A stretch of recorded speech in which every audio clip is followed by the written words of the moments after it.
Good morning, everybody. My name is Amos Oz. I am from Israel. I am the very, very privileged recipient of the Pak Kyongni Prize this year, and I'm very proud and happy to be in Korea. And I will be delighted to answer any questions you have to ask me. First about literature, about writing, about my own books, and later on, if you wish, also about politics. Well, my first impression to come to Korea is the impression that the air in Seoul is not as clear as it should be, but it's the same in Tel Aviv, and it's the same in London, it's the same everywhere in the world. We all miss the blue skies. I was hoping to bring you some sunshine from the Mediterranean, but maybe tomorrow. But also my first impression from Korea is that people here are very warm-hearted. The hospitality I am receiving here is wonderful, and there are many, many people who love reading and love books in this country, which makes me feel at home.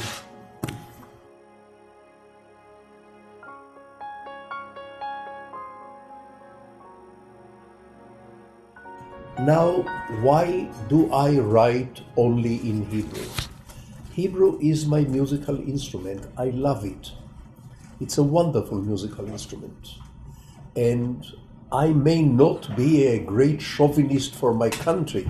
Sometimes I'm very critical of my government, but I'm always a great chauvinist for my language, which I think is a wonderful language. I love it.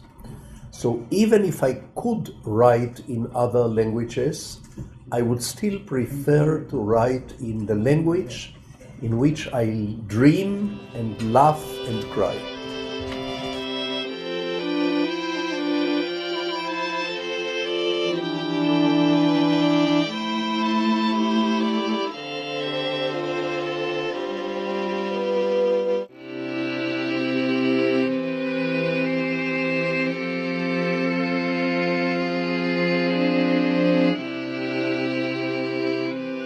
Yes, I have heard about Pak Kyongni before I came here.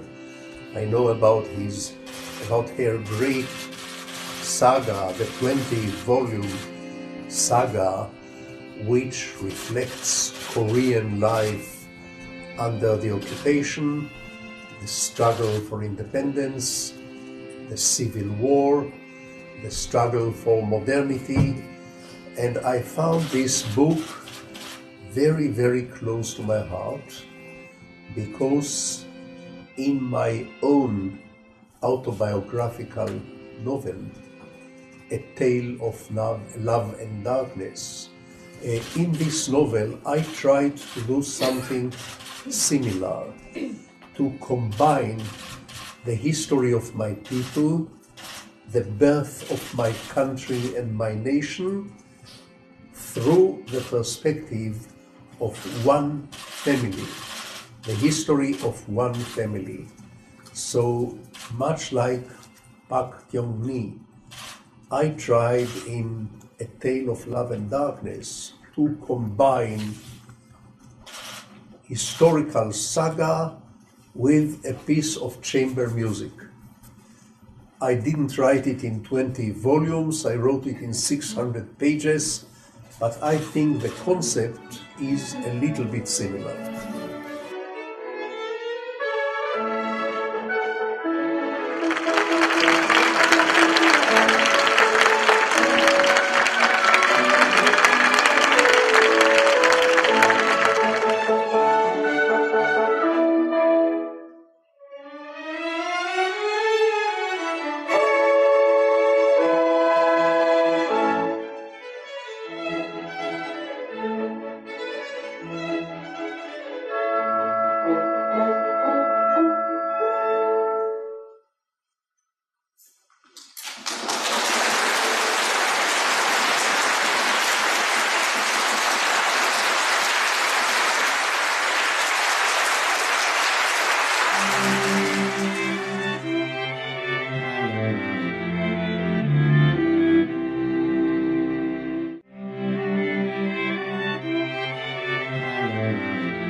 philosopher Isaiah Berlin asked me in Oxford, he asked me, would you like to live forever? It's an important question. I said, yes, on 3 conditions. One condition, that the ones I love will also live forever.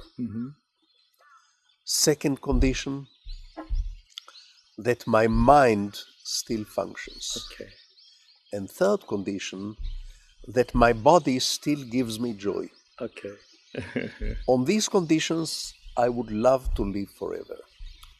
If one of these conditions is impossible, then I would like to go away like the sunset, very softly, very slowly, and still giving some light and some warmth to everybody. A little. Not as much as the sun can give at noon, but even at twilight, when the sun is setting, it can still give some light, some warmth, and some beauty. Even a very spatial beauty that the sun can give in the sunset. That's how I would like to go.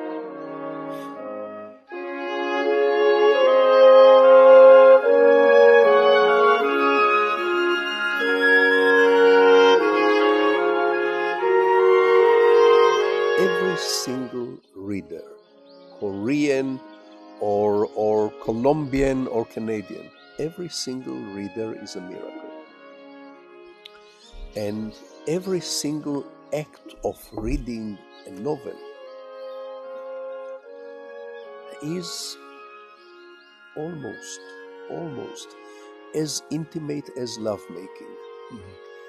Because in the concert hall, you are in an audience with hundreds and thousands of people.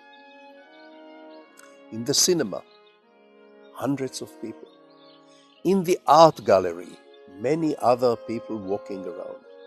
But reading a book is an intimate experience, one-on-one. I write the words sunset, and the reader has to bring her or his sunsets into the game. I write a broken heart, and the reader must bring her broken heart or his broken heart into the game.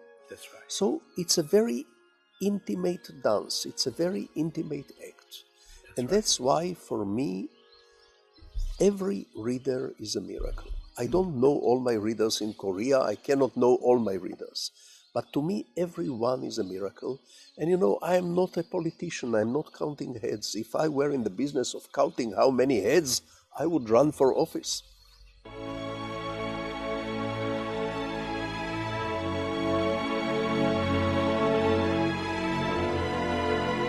A writer is a man who gets up in the morning, has a cup of coffee, sits down at his desk and asks himself, what if I were he? What if I were she? Or her sister? Or the husband of her sister? Let me tell you, I strongly believe that imagining other people is a moral blessing. It's not only a matter of aesthetics. It's not only a matter of reading books or watching films. No, I think a person who can imagine being someone else is a better person than a person who can never imagine the others. I think a person who can imagine being someone else is a better parent, a better partner, a better citizen. I even say that a person who can imagine being someone else is a better lover. Ladies and gentlemen, many thanks. Gamza Hamida.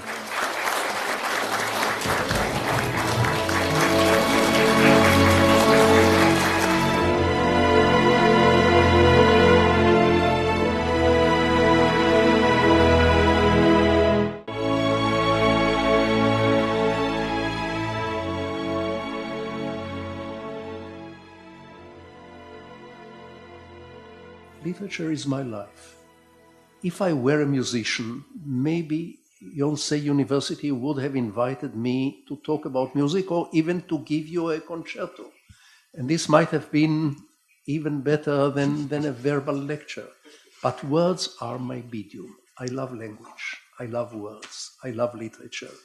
And I have a certain enthusiasm in me, a certain zeal in me to seduce other people to read literature, to tempt other people to read literature.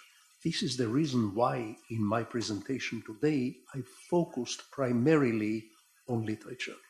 But other arts are every bit as important as literature.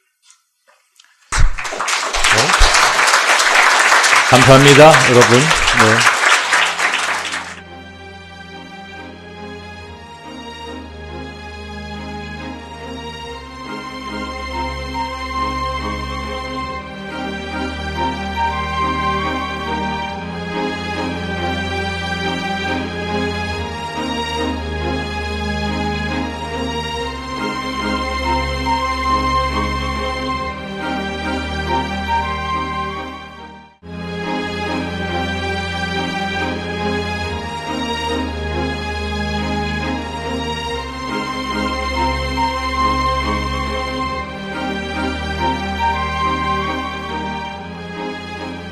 שלום לכם, שמי עמוס עוז, אני סופר מישראל, באתי לקוריאה בפעם הראשונה, ואני מלא שמחה על החום האנושי שאני פוגש כאן. האנשים כאן הם אנשים חמים, ואני אוהב את החום הזה ושמח להיות כאן. שלום שלום לכולם.